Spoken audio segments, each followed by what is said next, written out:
Hola, buenos días. Mi nombre es Gabriela Marín Blas.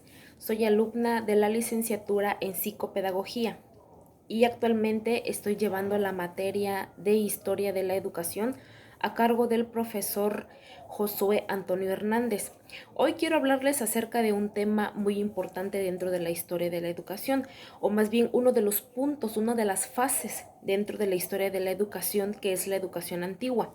Pero antes de hablarles de la educación antigua, quiero comentarles que deriva de 5 fases muy importantes. La número 1 es la educación antigua, la número 2 es la Edad Media. Dentro de la Edad Media está lo que es la Alta Edad Media y la Baja Edad Media. También está el Renacimiento, que es también conocido como humanismo.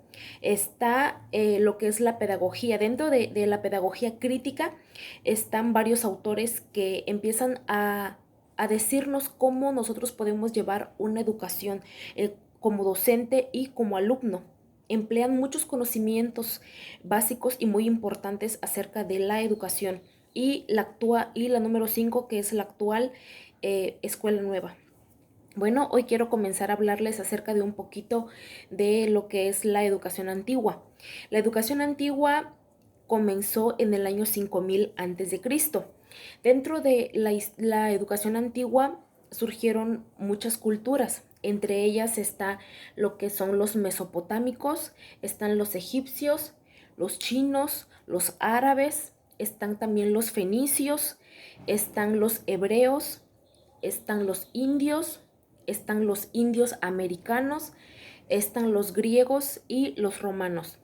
Y dentro de lo que es la educación en la edad antigua, también destaca mucho lo que es el comercio, lo que es la economía. La economía fue uno de los puntos muy importantes dentro de la educación en la edad antigua porque destacó, porque la mayoría de las culturas lo practicaban mucho el comercio, y el comercio, dentro del comercio utilizaban lo que son los metales y la alfarería. También dentro de las culturas estaba lo que es la comunicación, y también dentro de la comunicación, para poder repartir sus comercios, utilizaban lo que son las carreteras y las vías marítimas. Las sociedades en ese tiempo se organizaban en 3 etapas. La número 1 es la clase gobernante, y dentro de la clase gobernante están los que son los políticos y sacerdotes. La número 2, que son los hombres libres, que son los ciudadanos. Y la número 3 son esclavos, que también son conocidos como extranjeros. Ahora quiero hablarles acerca de la educación en Grecia. Anteriormente, los griegos combinaban lo que es la educación intelectual con la física. También eso para ellos derivaba de ser una clase social. La educación griega también estaba estrictamente jerarquizada, ya que la educación anteriormente era solamente exclusiva para los élites. También están los hombres libres griegos. Aquí dentro de esto ejercían un cargo de gobierno, pero lo aprendían a hacer desde muy pequeños. Ahora quiero hablarles acerca de la educación en Esparta y Atenas. Acá destacan unos puntos muy importantes, ya que los niños en esos tiempos acudían a la escuela a partir de los 7 años. También lo primero que estudiaban, o más bien la primera materia que llevaban, era humanidades. Después, cuando llegaban a la edad de los 12 y 14 años, empezaban a estudiar otra materia que era deportes. Y a los 18 años ya se les declaraba ciudadanos, éfebos. También está el otro punto, que su educación empezaba militar, política y administrativa durante 3 años. Esta eh, educación el gobierno la manejaba. El gobierno era la encargada, o más bien el Estado era el encargado de llevar a cabo la educación de algunos de los niños. Y a los 21 años ya eran ciudadanos con derechos. Ahora quiero hablarles acerca de un poquito de la educación en Esparta. En Esparta la educación era de que todo el día ellos estaban practicando salto, lanzamiento, carreras, lanzamiento de disco y lucha. Eso lo hacían dentro de la palestra. La palestra es un lugar que se consideraba como un patio grande, donde podían tener la habilidad y el espacio suficiente para poder llevar a cabo sus actividades, ya que eran actividades muy complejas, ya que eran actividades que se necesitaba muchísimo espacio para poder llevarlas a cabo. También está la educación esparta. Aquí habla de dos clases de niños. La número uno son los niños con buena salud. A esos niños se les era entregado a las mamás. Y a los niños que nacían discapacitados en esos tiempos los arrojaban a un barranco. Quería decir que ese tipo de niños no les servía porque siempre los utilizaban la mayoría de las veces para las guerras. También eran educados a los 7 años ya inculcándoles que ellos iban a ser preparados para pertenecer al ejército, para pertenecer a la guerra. Llevaban desde pequeños un adiestramiento militar. La música también era parte de su entrenamiento, era como una materia que ellos llevaban. También les enseñaban desde muy pequeños a ser solitarios, a ser independientes entre ellos mismos. Esa etapa empezaba a los 13 años. Y cuando llegaban ya a la edad adulta, ellos ocupaban un cargo público dentro del gobierno cuando ya tenían la edad de 50 a 60 años. Ahora quiero hablarles un poquito acerca de la educación helenística. Esta educación o esta formación de educación empezó en el imperio de Alejandro Magno y se convirtió en una enciclopedia mundial porque mucha gente ahorita la conoce. También está la ciudad de Mileto, que también era un lugar donde se conocía mucho lo que es la educación por Platón, porque Platón la sugirió como un asunto de Estado. En ese tiempo las clases eran mixtas.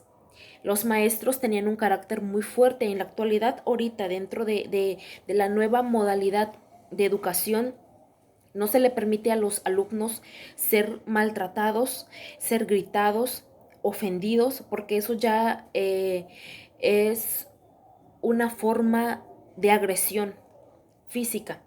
Pero en aquellos tiempos, en el tiempo de la educación antigua, los maestros tenían un carácter muy fuerte. Dice que también los niños que no terminaban sus estudios primarios tenían que irse a la guerra, tenían que hacer algo de provecho dentro de sus vidas. Eh, como había hablado desde un tiempito antes, eh, ellos, el número uno era su aprendizaje militar. Tenían que aprender cosas útiles para ir a la guerra. Ahora quiero hablarles acerca de Roma. Les voy a dar unas características principales acerca de la educación en Roma, en la educación antigua, perdón. En Roma se incrementó el número de esclavos. ¿Por qué? Porque la costumbre era siempre enfrentarse a muerte. Eh, También era un tiempo que se conocían mucho lo que son los gladiadores. También el gobierno, en esos tiempos, cuando empezaba la guerra, lo que el gobierno hacía para apaciguar el dolor de algunas familias que perdían a sus seres queridos era regalar pan para influir en el voto de los ciudadanos. En el año 74 a.C., se llevó una rebelión de esclavos. Esto también es conocido como Espartaco. Dentro de esto hubo lo que es la derrota de los romanos. Dentro de eso se promulgaron muchas leyes que evitaron muchas arbitrariedades. También está lo que es la aculturación griega. Dentro de esto, el padre tenía siempre una autoridad máxima sobre sus hijos, y esto les permitía poder azotarles. En esos tiempos la palabra azotar es azotarles o asesinarles si en dado caso el hijo nacía con muchos problemas o era un niño muy problemático. También la madre les podía enseñar modales y costumbres. Desde ese tiempo para acá, las costumbres y las tradiciones se han llevado a cabo. Es algo que no se pierde. Es algo que dentro de la educación y dentro del aula entre maestro docente se ha llevado a cabo. También está lo que es la escuela romana. Esto también era concebido o era hecho también al estilo griego. Dentro de este imperio estaba lo que se institucionalizó, lo que es la escuela romana. Ahora quiero hablarles acerca de las áreas del conocimiento de la educación romana. El número uno está lo que es el alfabeto, que era leer y escribir. Sabemos que todos, desde empezando la primera etapa, tenemos que aprender a leer y escribir como la base de nuestro conocimiento o la base de nuestro primer entrenamiento para poder entrar y poder llegar a una universidad. Lo número 1, tenemos que pasar por el proceso del alfabeto, que es leer y escribir. La número 2 es la gramática, la expresión oral o lo que es la lectura. La número 3 es la música. Dentro de esta materia también estaban las materias de matemáticas, astronomía, retórica, poesía, filosofía y lo que es educación física. Hasta ahorita llevamos todas esas materias. Tal vez ahorita ya tienen otros nombres, pero lo que es matemáticas, lo que es la música, lo que es la poesía, la filosofía, la educación física, son materias o son áreas dentro de la educación que son muy importantes que los alumnos los lleven a cabo, ya que emplean mucho el conocimiento activo dentro del cerebro de cada niño o de cada niña. También no existía un maestro como disciplina. Un maestro se encargaba solamente de darles como un curso a los niños en ese tiempo. Los alumnos siempre leían en voz alta, comentaban los textos que venían dentro de sus libros, no especificaban ya sea matemáticas, poesía, filosofía. Ellos tenían siempre la costumbre de leer todo en voz alta. La mayoría de los romanos eran bilingües, o sea, eran latín-griego. Dentro de la educación, hasta la fecha han surgido muchos fenómenos productivos entre los alumnos. Son situaciones muy importantes dentro de la educación porque se basa en el conocimiento práctico para poder llevar a cabo y poder terminar una licenciatura. Espero que les haya servido muchísimo este tema, este texto, esta pequeña explicación acerca de lo que es la educación antigua.